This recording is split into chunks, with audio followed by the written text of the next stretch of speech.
Hey guys, I'll be 100% honest, I was pretty disappointed, at least in some of the early comments of people thinking I'm saying warriors are getting nerfed with at least the idea I have. There's plenty of other ways to do it too.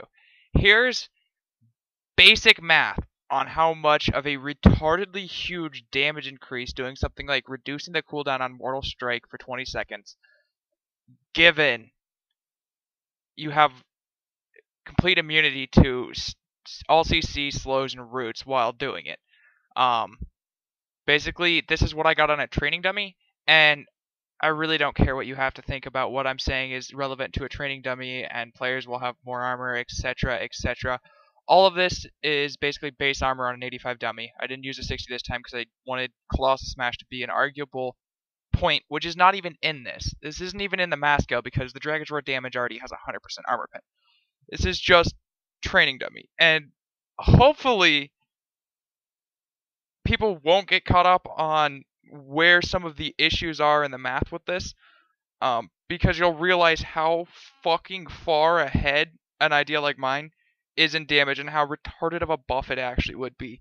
And I didn't do the math when I made the previous one, I just sort of thought about it, and I'm surprised some of you didn't catch, some of you did. I'm sure some of you just didn't even comment because you realized what I was saying was somewhat relevant and caught on to the obscene damage increase you could get. Also, that BM Hunter soloing that boomkin in 2 seconds is also kind of an issue in this game. But I'm just looking at Dragon's Roar right now for my warrior. Anyway, I'm going to move this off to the side and just leave it up there so people can see what the base numbers I'm using for all of this math is. But let's get started. Alright, get ready to see random numbers on the screen because those of you who can't follow it deserve it. I'm sorry for ruining the BG to anyone who can. Hopefully you love me enough to not care that I'm ruining the video by putting random text over the screen. I'll try to keep it somewhat unintrusive, although it's by default going to be pretty fucking intrusive. Let's get started. Okay, let's get this started. First off, don't bitch because of the way I'm doing this. I will divide by 2 later on. Start off, 14k Mortal Strike, doubled, let's say they reduce the cooldown, and just for argument's sake, I'm going to say they reduce the GCD just so you don't end up overproccing overpowers, and then there is also a chance that you proc 18 million overpowers in a row and you will waste some Mortal Strike GCD, but I'm just saying you have a 30% chance, and I'm going to go straight with that. You won't ever proc more than 1, just because this is purely math, and I'm going to say you're going to have 2/3 uptime anyway at the end of this just for the overall math, which is, frankly, if you're immune to all CC, pretty damn low. Anyway, so 28k in Mortal Strikes because you have twice the amount of Mortal Strikes if they cut the cooldown in half. Currently, Mortal Strike Mortal Strike does reset give you an overpower. So you'd end up with another 16.5k overpower. That's crit. The thing always fucking crits. Maybe there's a 5% chance it doesn't. I'm saying it's got a 100% crit chance because as much as it's irrelevant, you're going to have recklessness out for this, and I'm not trying to put that in the math, but I'm just saying overpower does crit every time. Little bit of a high damage increase there.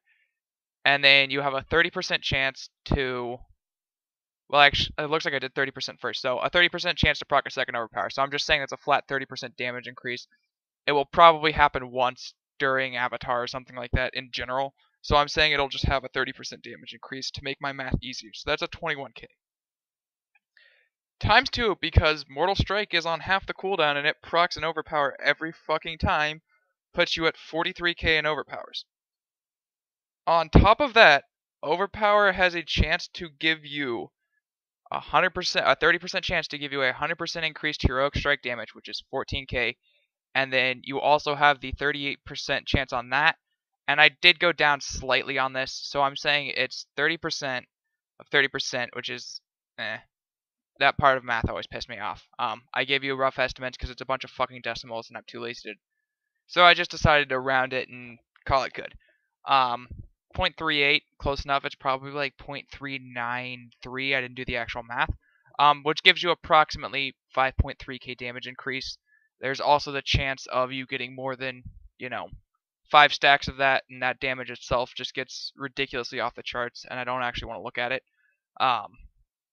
And then you can factor in crit chance on top of that as well, although that's somewhat irrelevant because you could be heroic striking anyway. But basically, that's about where the damage sits. Now, when in Avatar, you already get one of those, because I'm talking about half the cooldown, so you can cut that damage in half. Okay, anyway, the end-all be-all of it is 97.8k, and then half of that is 48.9k, okay. That was close enough. Anyway, there's more to it than this, I promise. Okay, I'm not done yet. 48k, if you're looking at what a Dragon's Roar compared to it live, would be probably like 35k, maybe. On my warrior, it hits for 27. So already we're looking at like a 21k damage increase if they were to just put in this change randomly. And I'm nowhere close to fucking done yet with this math. This is for the first 3 seconds. Then the next, you'll already have had one because it's cutting the cooldown in half. You would still have that damage there if Recklessness and they didn't touch Dragon's Roar the way it was. So you're going to end up increasing this number by a little bit. Hold on, let me do the math for you really quick. Anyway, what it ends up being is you get 3 times that damage from the overall increased and the 20-second duration of Avatar, which would be 3 times 48k. Okay, I'm just going to say 150k because I don't want to type out all this for the math. So you have 150k versus 150k increased damage is the 3, so 200k damage times 20% is 240k damage versus 350k damage. That is like 130,000 damage compared to Dragon's Roar, which on live, if it was here, if I could do all this for me, and it's somewhat theory crafting between the two, which isn't accurate, hits for like 40k at most. With amazing RNG, trinkets procced, if this wasn't with trinkets procced, you're already looking at like 4 times the damage of Dragon's Roar if you can maintain the uptime. I was going to say if you had 2/3 uptime, which would be you have 300 MS and can hardly auto and are wasting a lot of time in your avatar, you end up with like 100k damage versus the 30 or 40 of Dragon's Roar. Also, another thing I'm not adding in is the mastery proc from using all of your abilities more frequently. Granted, I'm not sure if you have free GCDs, I haven't played a warrior enough, but generally speaking, you are looking at like a 300% increased overall damage during your cooldowns if they were to change it to something like mine. And I wasn't even saying remove Dragon's Roar. I'm saying cut its damage in half or something simple along those lines. And you could still have, you know, at MOP if it's 160k, which I agree is dumb, or I think is dumb to be able to do that in a single global, versus 80k in a global, and you could throw that into the burst as well. You could just have warriors have insane damage for a little while, and honestly, if it were to go to something like this, you'd probably have to remove some of the CC reduction on warriors from Avatar, and change it, honestly, to something like Tenacity in League, have it, you know, reduce hard CC by half, reduce stuns by like 30%, just so you're not polymorph or feared for the entire duration of your cooldowns, but you're still really stoppable with stuns and stuff, but at a diminished rate. I'm not saying to nerf warriors. I'm actually saying to buff the living shit out of them. Just do it in a way that takes some remote amount of skill of managing your uptime and being able to, you know, have people CC'd, whether it's clone the DPS target, I've got 10 seconds left on my charges, I'll land, like, you don't even have to play Shockwave, you can gag order over that and keep them semi-low, stack your 2 charges, make sure you have Heroic Leap up, have all the mobility to make the full utility out of your offensive cooldowns, and have warriors take some skill again. Popping all of your cooldowns and hitting 160k, or whatever it is, in MOP, anyone can do. I'm hoping some of you guys strive to be better players, and hopefully you could maintain better uptime than, you know, other bad random PvE warriors you find, who really don't PvP, who can't manage those cooldowns and that uptime as well as you can. And will actually see some contribution out of playing better than other people. Because that's generally what I would hope PvP is all about. Current state, I don't think Dragon's Roar takes much skill at all. I don't really care. I mean, some of it definitely would need toning. I'm pretty sure putting MS at a 3-second cooldown is over the top. 4 seconds might be fine. Not having GCD would almost make haste semi-viable because you probably get GCD capped if you're lucky. There's also like slam damage you can throw in because you'll be generating more rage and avatar than you would with Dragon's Roar because you'll have more abilities that don't cost anything up. There's tons of damage increase that you're getting from this as opposed to the loss.